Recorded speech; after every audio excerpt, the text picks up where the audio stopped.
अस्सलाम वालेकुम दोस्तों मिस्र में मौजूद इन पिरामिड्स को आप सब लोग जानते ही होंगे। लेकिन दोस्तों जमीन से 480 फीट ऊंचे 4500 साल पुराने पिरामिड्स के अंदर आखिर ऐसा क्या था जिसको देखने के लिए रिसर्चर्स ने इसके अंदर रोबोटिक कैमरा भेजा। और जब रोबोटिक कैमरे को अंदर भेजा गया तो वो एक जगह पर आकर रुक गया क्योंकि उसके आगे एक पत्थर का स्लैब था। और इसको देखने के बाद रिसर्चर्स का ये कहना था कि इसके पीछे कुछ ऐसा है जो आज से 4000 साल पहले तक किसी ने नहीं देखा होगा। और उन्होंने ये जानने के लिए रिसर्चर्स ने रोबोट के आगे एक ड्रिल मशीन लगाई जिसने पत्थर की स्लैब में एक होल किया। और फिर उसके बाद उन्होंने रोबोट के आगे एक कैमरा लगाया और उस स्लैब के आगे भेजा। और उसके बाद उन्होंने कुछ ऐसा देखा जो आज से 4500 साल पहले तक किसी ने नहीं देखा था। और दोस्तों आज की वीडियो में आप लोग इसी के बारे में जानेंगे। लेकिन मेरी आप सबसे गुजारिश है कि ये वीडियो स्टार्ट होने से पहले आप मेरे चैनल को सब्सक्राइब कर दें और अगर आपको मेरी वीडियो पसंद आए तो इसको लाइक एंड शेयर लाजमी कीजिएगा। चलो दोस्तों स्टार्ट करते हैं।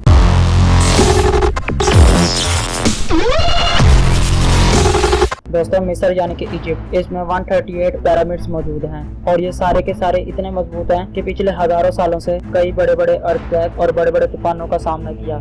और मजाल है जो ये अपनी जगह से जरा बराबर भी हिले हों। दोस्तों इन 138 पिरामिड्स में से जो सबसे ऊंचा पिरामिड है उसको the great pyramid of Giza के नाम से जाना जाता है। दोस्तों ये इतना बड़ा पिरामिड है कि इसकी बेस ही 138 एकड़ पे फैली हुई है, यानी ये एरिया 9 फुटबॉल फील्ड जितना बड़ा है। दोस्तों एक एस्टीमेट के मुताबिक इस बड़े पिरामिड में तकरीबन 23 लाख बड़े बड़े स्टोन्स का इस्तेमाल किया गया है, जिसमें से बहुत से पत्थरों का वजन 50 टन भी है। और अगर इस पिरामिड का टोटल वजन का अंदाजा लगाया जाए तो इस पूरे पिरामिड का वजन 60 लाख टन के बराबर है, जो दुनिया की सबसे ऊंची इमारत बुर्ज खलीफा जितनी 12 बिल्डिंग्स का वजन बनता है। लेकिन दोस्तों सवाल ये खड़ा होता है कि इतने सारे पिरामिड्स को बनाने का आखिर मकसद क्या था। और आज से हजारों साल पहले जब उन लोगों के पास कोई एडवांस टूल भी नहीं था तो उन्होंने किस तरह 50 टन वजनी पत्थर को परफेक्ट तरीके से एक के ऊपर एक रखा और किस तरह उन्होंने इतने बड़े बड़े पिरामिड्स को अर्थ प्रूफ और स्टॉर्म प्रूफ बनाया।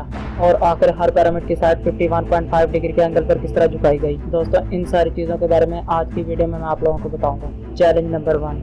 दोस्तों कई सारी रिसर्च टीम इन पिरामिड्स के बारे में ये जानना चाहती थी कि आखिर कैसे इन पिरामिड्स की exactly north south east west की डायरेक्शन कैसे सेट की गई होंगी। दोस्तों कई सारे एक्सपर्ट्स का मानना ये है कि पहले तो उन्होंने एक ऐसी जमीन तलाश की होगी जो लाखों टन वजन संभाल सके और फिर उन्होंने पोलर स्टार यानी जिनसे अर्थ के पोल्स का पता चलता है उनकी मदद से पिरामिड्स के हर साइड को मार्क किया गया होगा। Challenge number 2। दोस्तों चैलेंज नंबर 2 ये था कि इस 23 एकड़ की जमीन को बिल्कुल लेवल करना होगा, नहीं तो ये 23 लाख पत्थरों का पहाड़ बिल्कुल भी बैलेंस में नहीं रहेगा और एक ही झटके में तबाह हो जाएगा। दोस्तों इतनी बड़ी जमीन को लेवल करने के लिए उस टाइम के इंजीनियर्स के पास ना ही लेजर लेवलर था ना ही बबल लेवलर, तो आखिर उन्होंने इतनी बड़ी जमीन को लेवल किस तरह किया होगा। दोस्तों एक्सपर्ट्स का मानना है कि उन्होंने पिरामिड की चारों साइडों पर जमीन को खोदा होगा और फिर उस खोदी हुई जगह में पानी डाला होगा और फिर उसके बाद एक साइड के पानी के लेवल को दूसरी साइड के पानी के लेवल से मैच किया गया होगा और जो हिस्सा मैच नहीं कर रहा होगा उसको छेनी और हथौड़ों की मदद से लेवल किया गया होगा।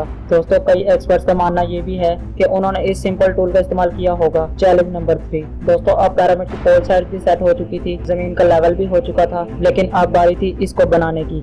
लेकिन दोस्तों चैलेंज ये था कि इतने बड़े पत्थरों को काटा किस तरह जाए और उनको फिर रेक्टेंगल शेप दी किस तरह जाए। उसके लिए उनके पास सिर्फ एक ही टूल था और वो था छेनी। दोस्तों एक्सपर्ट्स का मानना है कि ये छेनियाँ सिर्फ कॉपर से नहीं बनी थी क्योंकि कॉपर धातु बहुत ज्यादा नरम होती है और वो इतने बड़े बड़े पत्थरों को तराश नहीं सकती थी, इसीलिए इसके अंदर एक और केमिकल शामिल किया गया जिसे आर्सेनिक कहते हैं। दोस्तों आर्सेनिक और कॉपर की मदद से बनाए जाने वाली ये छेनियाँ लकड़ी के हथौड़ों के साथ पत्थरों पर ठोकी जाती थी और कई घंटों की मेहनत के बाद पत्थर एक रेक्टेंगल शक्ल इख्तियार करते थे। Challenge number 4।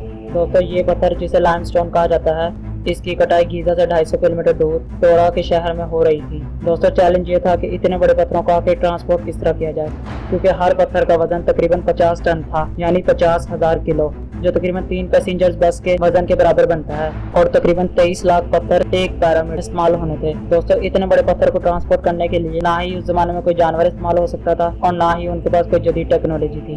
दोस्तों आज के जमाने में भी इतने बड़े बड़े पत्थरों को अगर ट्रांसपोर्ट किया जाए तो उसमें भी बहुत ज्यादा दुश्वारी और बहुत ज्यादा पैसा खर्च होता है। दोस्तों रिसर्चर्स को तहकीक करने पे मालूम हुआ कि ये सारा काम मजदूरों और बड़ी बड़ी कश्तियों के जरिए किया गया था। दोस्तों क्योंकि टोरा और गीजा के दरमियान एक रिवर आती है और इसी चीज का उन लोगों ने फायदा उठाया। लेकिन दोस्तों ये इतना आसान नहीं है। कहा जाता है कि एक पत्थर को लोड और अनलोड करने में 500 मजदूरों की आर्मी एक ही वक्त में काम करती थी। Challenge number 5। दोस्तों अब कंस्ट्रक्शन भी स्टार्ट हो चुकी थी, एक के ऊपर एक पत्थर भी लगना स्टार्ट हो चुका था, लेकिन रिसर्चर्स को अभी भी एक चीज बहुत ज्यादा तंग कर रही थी और वो ये थी कि इतने वजनी पत्थरों को आखिर इतनी ऊंचाई पर किस तरह लाया गया होगा। दोस्तों रिसर्चर्स ने जब इसके बारे में पता लगाया तो उन्होंने बताया कि इसके बारे में पहले से प्लानिंग कर ली गई होगी। या तो ये स्पाइरल ट्रैक के जरिए ऊपर भेजे गए होंगे या फिर जिगजैग ट्रैक के जरिए ऊपर भेजे गए होंगे। लेकिन ये बात तय है कि ये इतने बड़े बड़े वजनी पत्थर मजदूरों की आर्मी की मदद से ही गए होंगे। Challenge number 6। दोस्तों अब तक आप लोगों ने देखा कि किस तरह मजदूरों की आर्मी ने इतनी सारी मुश्किलात उठाई, लेकिन दोस्तों यहाँ पे सवाल ये पैदा होता है कि आखिर इसके अंदर इतने बड़े बड़े अपार्टमेंट किस तरह बनाए गए। और सबसे बड़ी बात ये कि इसके अंदर जो पत्थर इस्तेमाल हुए वो लाइमस्टोन नहीं बल्कि ग्रेनाइट था। दोस्तों ग्रेनाइट डायमंड के बाद दुनिया में दूसरा सबसे ज्यादा मजबूत पत्थर कहलाता है, जिसको आज की जदीद मशीनों के साथ काटना भी बहुत ज्यादा मुश्किल है। तो आखिर आज से हजारों साल पहले बगैर किसी मशीन के इनको किस तरह काटा गया होगा। दोस्तों इस राज को जानने के लिए दुनिया भर से कई एक्सपर्ट्स ने इसको विजिट किया, लेकिन कोई भी इसके बारे में नहीं जान पाया। लेकिन कई सालों की मेहनत के बाद एक्सपर्ट्स को इस राज का भी पता चल गया। दोस्तों एक्सपर्ट्स को इसके बारे में ये पता चला कि इजिप्शियंस ने एक ऐसे आरे का इस्तेमाल किया जिसके दांत ही नहीं थे। जी हाँ दोस्तों, बगैर दांतों वाली इस आरी के दोनों साइडों पर वजन लटका दिया जाता था और फिर इसको ग्रेनाइट पे चलाया जाता था और साथ साथ इसकी साइडों पर बजरी भी डाली जाती थी। दोस्तों एक्सपर्ट्स का मानना है कि इस प्रोसेस के जरिए इतने बड़े पत्थर को काटने के लिए 4 महीनों का वक्त लगता था। दोस्तों आखिर इतने बड़े पिरामिड्स को बनाने का मकसद क्या था और इतने बड़े पिरामिड्स को बनाने में कितने मजदूरों की आर्मी इस्तेमाल की गई थी और आखिर रोबोट ने इस स्लैब के आगे आखिर क्या देखा था। दोस्तों ये सारी चीजें आप लोग जानेंगे इस वीडियो के पार्ट 2 में। तो दोस्तों आज के लिए इतना ही। तो दोस्तों ये थी आज की वीडियो, पसंद आए तो इसको लाइक एंड शेयर लाजमी कीजिएगा।